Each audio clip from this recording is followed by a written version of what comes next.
Pada saat hands-on pertama kali Zook Z2 ini, saya merasa akrab sekali dengan bentuk maupun feels-nya di tangan. Mungkin jika sebuah iPhone 5 varian warna hitam diperbesar sedikit, lalu dicampurkan dengan bumbu OnePlus X dan tombol home milik Meizu, maka saya rasa hasilnya adalah Zook Z2. Jadi smartphone hybrid gitu. Desain Zook Z2 yang simpel dan minimalis memang tak layak disebut original. Tapi siapa yang akan peduli dengan desain itu kalau orang tahu bahwa ini adalah smartphone dengan prosesor buas Snapdragon 820 dan kombinasi RAM 4GB serta internal memori 64GB yang paling murah yang bisa saya temukan di pasaran. Selain agak tebal, bobot Zook Z2 ini terasa sedikit berat, yang menurut saya malah bagus untuk memberi kesan kokoh. Walaupun tak terlihat jelas, sebetulnya material premium membungkus keseluruhan bodi dari Zook Z2.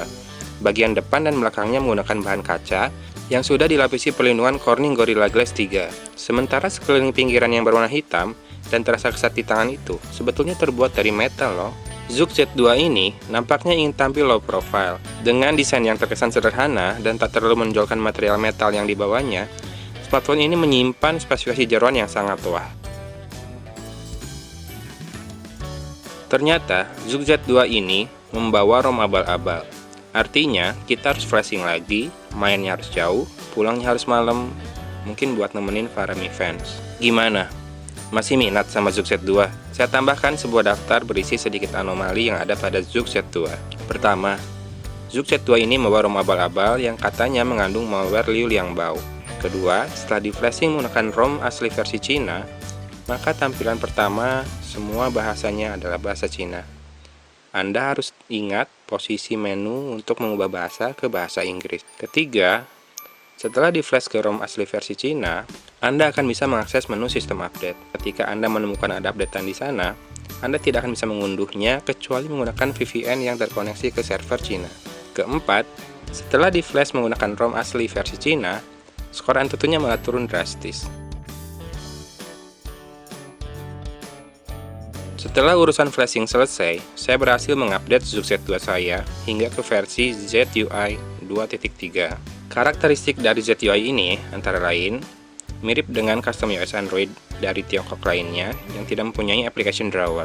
Juga tersedia aplikasi untuk mengelola auto start, profil baterai, data usage, hingga ruang penyimpanan dan permission. Jendela notifikasi pada ZUI murni hanya menampilkan notifikasi. Toggles dimunculkan pada quick panel di bagian bawah layar yang dapat ditampilkan dengan melakukan swipe dari bawah layar ke atas. Untuk menampilkan recent apps, kita perlu menekan tombol home 2 kali secara cepat, jadi mirip dengan apa yang ada di iOS. Home button pada Zook Z2 dinamakan U-Touch. Fungsinya cukup banyak, bisa untuk home, tombol back, untuk fingerprint scanner, bahkan juga untuk berpindah antara aplikasi cukup dengan geserkan jari Anda pada tombol ini. Jadi mirip dengan trackpad yang ada pada smartphone BlackBerry. SIM card kedua pada Zook Z2 dapat mengakses jaringan 3G.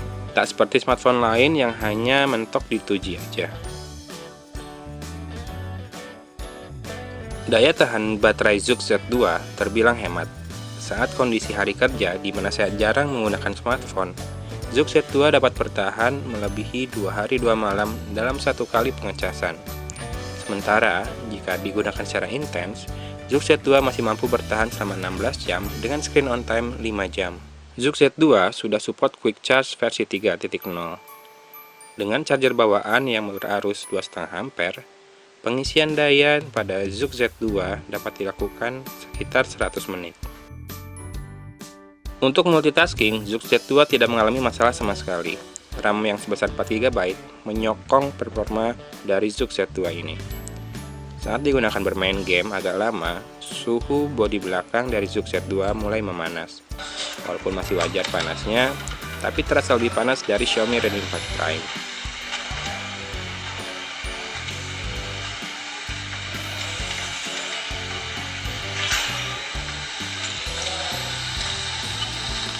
Diajak bermain game dengan grafis 3D yang lumayan berat, Zook Z2 pun tidak mengalami masalah.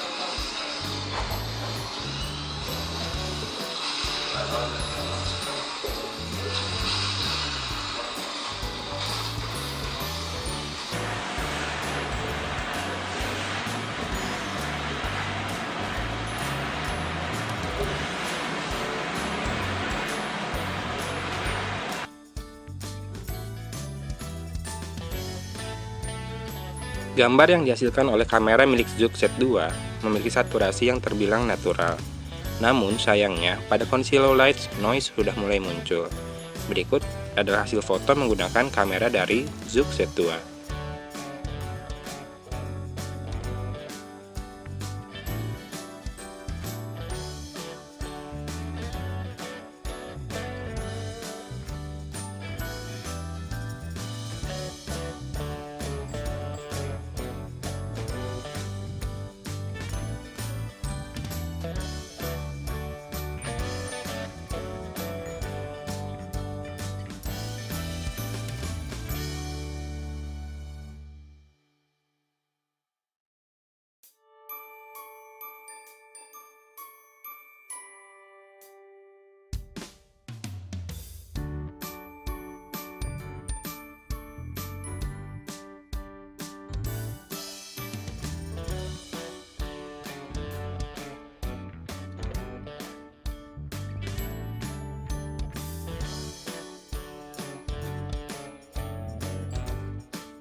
Dan berikut ini adalah informasi hardware dan hasil benchmark dari Zook Z2.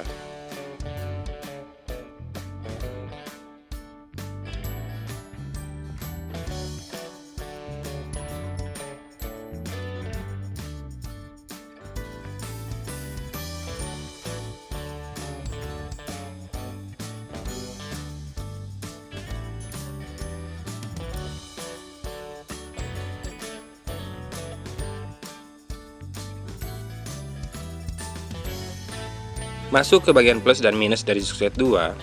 Kelebihan dari Zook Z2 menurut saya adalah harganya paling terjangkau dibandingkan smartphone lain dengan spesifikasi yang setara. Jeroannya, punya dapur pacu kelas Wahid yang performanya mantap. Kemudian, daya tahan baterainya pun sangat baik. Smartphone ini pun terasa mantap dan kokoh dalam genggaman. Desainnya minimalis namun tetap keren. Menurut saya hitamnya keren banget. Saya pun lebih suka material kaca daripada metal untuk back cover. Kemudian, quick panel yang bersih toggle berada di bawah layar. Menurut saya lebih mudah dijangkau oleh jempol tanpa harus memindahkan pegangan tangan saat menggunakan Zook Z2 dengan satu tangan. U-Touch Home Button pada Zook Z2 mampu melakukan banyak hal sehingga jempol kita tidak usah banyak berpindah. Kemudian, fingerprint scanner milik Zook Z2 dapat digunakan pada keadaan layar mati.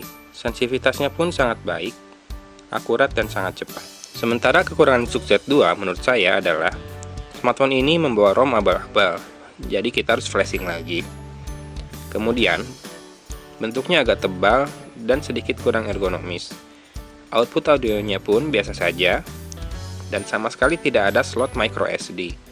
Kameranya kurang handal di kondisi kurang cahaya. Kemudian, lapisan kaca yang dibawanya membuat bekas sidik jari dan minyak mudah melekat.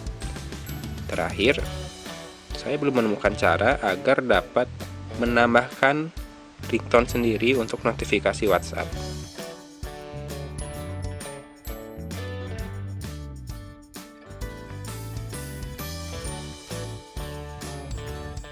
Masuk ke kesimpulan, menurut saya Zook Z2 bukanlah smartphone buat Anda yang ingin smartphone yang tinggal pakai. Anda harus punya sedikit skill untuk flashing, tapi perjuangan Anda akan berbuah manis karena performa yang Anda dapat menurut saya melebihi harga yang harus Anda bayarkan untuk smartphone ini. Saya sih tidak bisa menemukan smartphone dengan Snapdragon 820, RAM 4GB, dan internal memori 64GB pada kisaran harga 3 jutaan lebih sedikit. Meskipun memang tidak bisa dipungkiri kameranya kurang baik untuk kondisi low light, tapi menurut saya smartphone ini punya value yang sangat tinggi. Demikian review saya dari Kota Bandung. Saya pamit undur diri. Assalamualaikum warahmatullahi wabarakatuh.